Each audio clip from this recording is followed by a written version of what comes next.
Okay, let's talk about the stimulus bill. From the original 908 billion that was passed to now the debate on the $2,000 of direct payments. Now, Congress did pass the $908 billion stimulus package. It would have renewed unemployment benefits at $300 a week, give money to schools, health providers, renters facing eviction. Okay, cool. What I wanted to know is how did they plan to disperse the money to businesses and renters? It was similar language in the first relief package. However, the money did not get into the hands of the businesses and people that really needed it. There is still money left over from the first bill that was supposed to go to renters that really needed it. Most of the money that was supposed to go to small businesses ended up going to big corporations, while small mom and pop shops that desperately needed those funds was left empty handed. Example, the barbershop I go to, right? The shop owner was not able to receive any of that money, even though his shop was forced to close for months due to COVID. This happened all over the country to barbershops, hair salons, small workout studios, clothing stores, and many other businesses that was considered non-essential.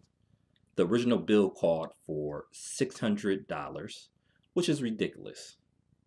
The bill passed Congress, but now Trump stated that he wants $2,000 instead of the $600 direct payments, which I agree with.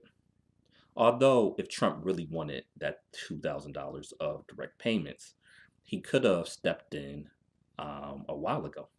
I don't know what took him so long to step in with this proposal when the $600 was talked about for a while. And even before the $600, there was conversations of no direct checks to Americans. So I don't know why he just waited now once the bill passed to step in with this, even though I do agree with the $2,000 checks. Well, AOC and Rashida Tlaib already had an amendment for the $2,000 worth of direct payments.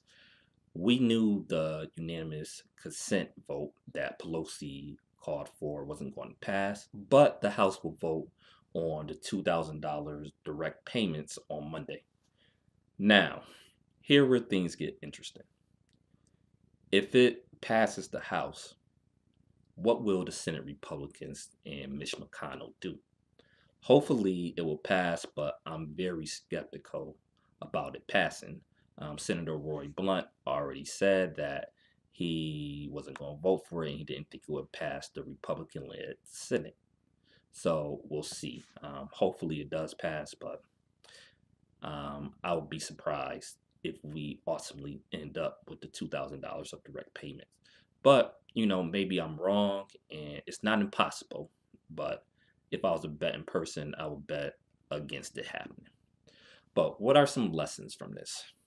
Okay, so when Trump came out and called for this $2,000 of direct payments, he changed the entire conversation, which is good.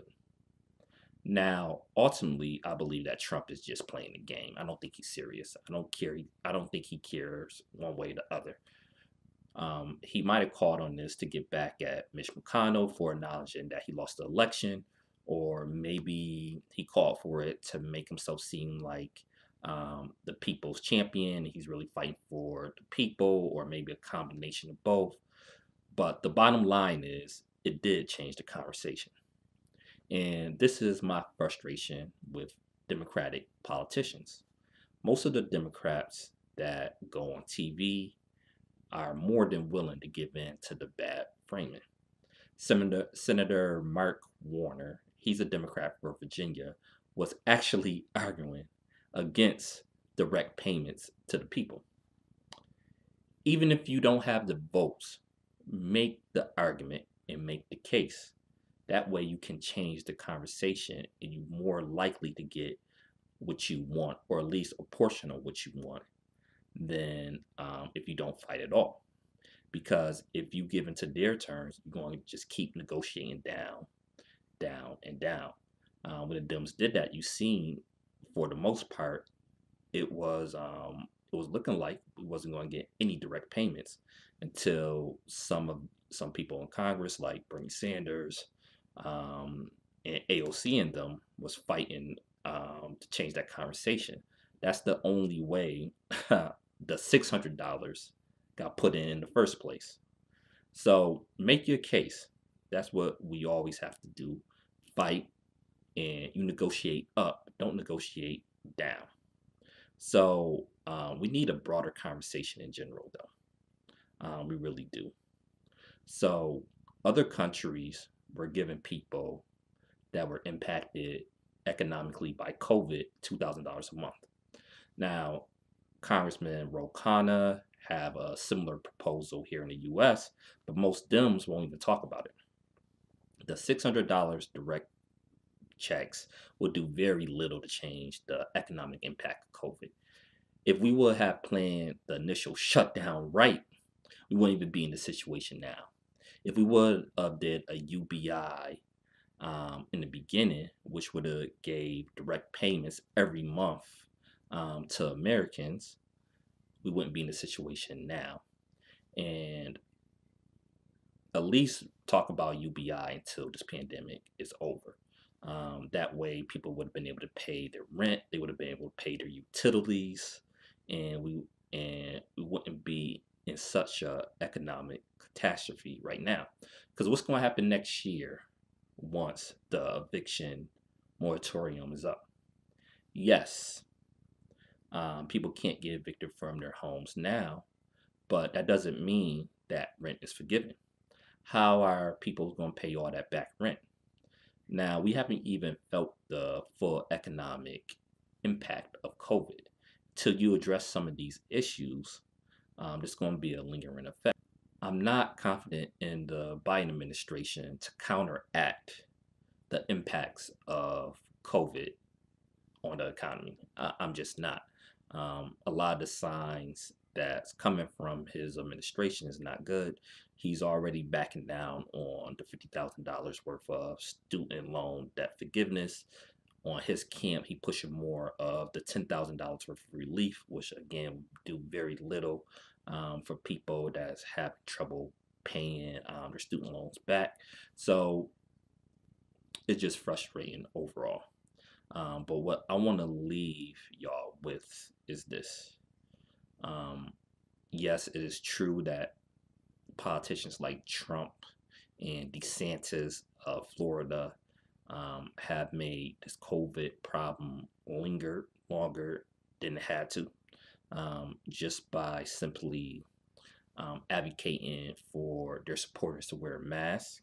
That would help a lot, but it is what it is at this point. At least with the coming administration, we don't have to worry about that. However, we still have to worry about them not pushing as hard as they need to push to really give the people the help that they need. So we need to start talking even broader than we're talking now. Yes, if we able to get the $2,000 direct payments, that would be excellent. But we need to start talking about a universal basic income, a UBI, that would give money to the people that really need it every month. That's what we need to start talking about. And even after this pandemic is over, there's an argument to keep a UBI for everybody. And these are type of policies and discussions that we really need to be having in the media amongst ourselves. And we have to make people more aware of what these policies are and the arguments for and against them. And because I do want to give the pluses and the minuses of all these policy discussions. But the problem is we don't even get to talk about these issues because in the media, they don't want to talk about it because of corporate control. So it's up to us to start having these discussions. And that's what I'm trying to do with this channel.